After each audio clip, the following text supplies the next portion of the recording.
Hello, and thank you so much for listening in to Nova Bell Media, where it's all about transformative heart work. Perfection is not required. This is where we discuss those lessons earned with a capital L. I'm your host, Darlene Thomas. You don't want to miss what we're discussing today. Come on in.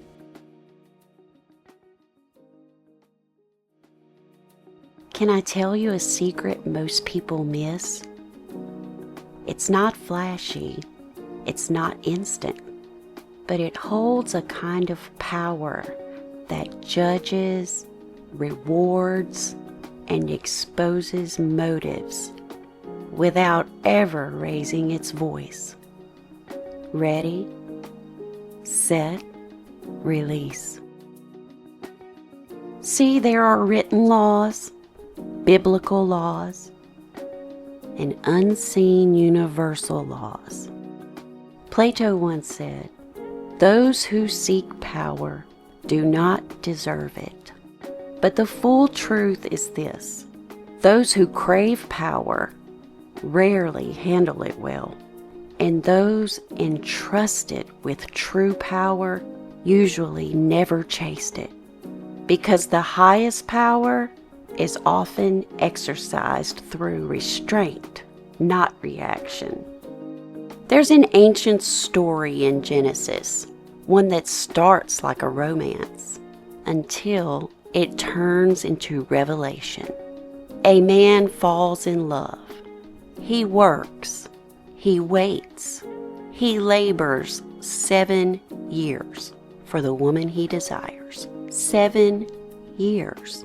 And on his wedding night, he wakes up married to her sister. It's dramatic, it's painful, and it's profoundly human. But this story isn't just about deception. It's about being not chosen. Most people talk about Jacob, and some talk about Rachel.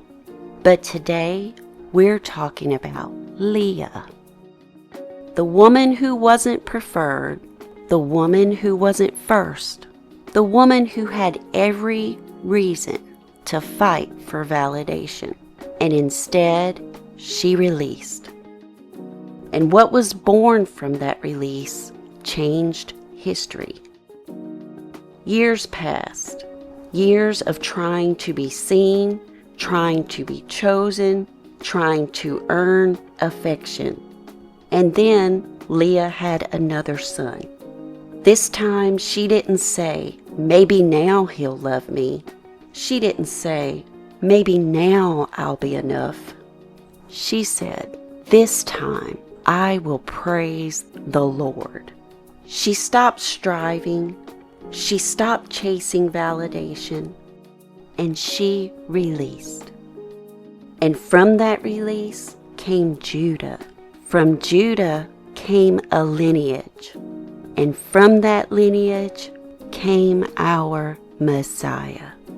Not from Rachel, from Leah, the woman who wasn't chosen by a man. She was chosen for assignment. See, validation doesn't elevate you. Release does. Release didn't shrink Leah, it positioned her. She didn't pretend she wasn't hurting. She didn't deny her reality. She didn't silence her humanity. She simply stopped making Jacob the source of her identity. And let's be honest, releasing the need for validation will cost you your ego. And before we romanticize Leah's journey, let me be transparent. I didn't learn humility because I'm noble. For a long time, I thought humility meant shrinking. But shrinking isn't humility. Shrinking is self-erasure. Shrinking says, maybe I expected too much. Maybe I overreacted. Maybe I should just stay quiet. Humility says, I know who I am. I don't have to force anything. and I don't have to dim my light to keep the peace. That's the kind of humility that's earned with a capital L. We must release with good intention, because if you release with bitterness, you're still tied to the outcome. If you release with ego, you're still fighting. But when you release with grace, you're free. This isn't fake spirituality.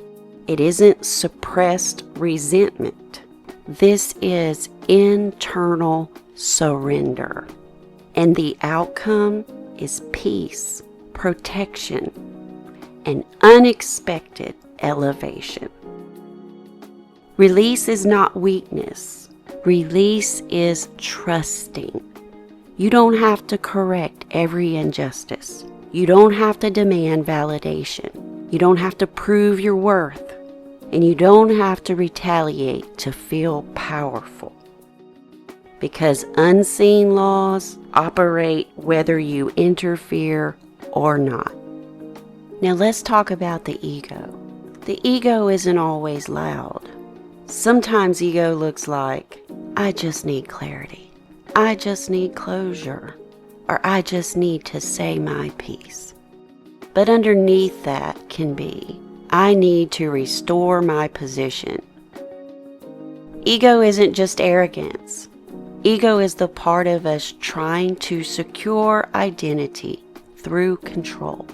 Because ego fears being unseen, but humility is secure even when no one applauds. When we walk in humility, we know who we are without needing confirmation. Sometimes release isn't deep theology. Sometimes release is physiology. Sometimes it's me in my car saying, ready, set, release. Because I refuse to take this energy home. Rejection, invalidation, feeling unseen, all of it sends your nervous system into threat mode. Release isn't suppressing that. It's regulating it. So let's walk it out. Ready? That's when you recognize the trigger. Set? That's when you slow your breath and calm your body. Release. That's when you choose not to act from an adrenaline spike. When you stop fighting for the front, you often discover you are already there. And release applies to job titles, recognition, being chosen, being right, controlling outcomes, being first, or being seen. When we stop chasing position, we stop leaking our power. Leah wasn't chosen, but she was assigned. And when she released the need for validation, she stepped into legacy. Ready, set, release. And watch what is born when you stop fighting for what was never assigned to you.